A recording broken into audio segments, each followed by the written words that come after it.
सिन्दूरारुणविग्रहां त्रिणयनां माणिक्यमौलिस्फुरत् तारानायकशेखरां स्मितमुखीम् आपीनवक्षोरुहां पाणिभ्यामलिपूर्णरत्नचषकं रक्तोत्पलं बिभ्रतीं सौम्यां रत्नघटस्थरक्तचरणां ध्यायेत्परामम्बिकाम् अरुणां करुणातरङ्गिताक्षीं धृतपाशाङ्कुश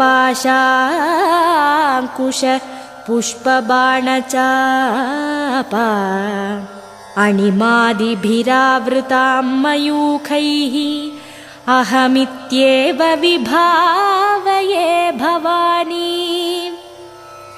ध्यायेत् पद्मासनस्थां विकसितवदनां पद्मपत्रायताक्षीं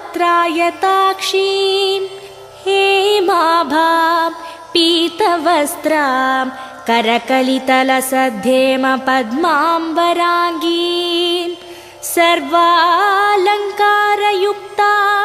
सततमभयदां भक्तनम्रां भवानीं श्रीविद्यां शान्तमूर्तिं सकलसुरनुतां सर्वसम्पत्प्रदात्रीं सकुङ्कुमविलेपनामलिकचुम्बिकस्तूरिकां समन्दहसितेक्षणां सशरचापपाशाङ्कुशाम् अशेषजनमोहिनीं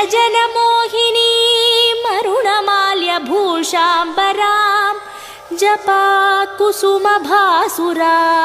जपविधौ स्मरेदम्बिका।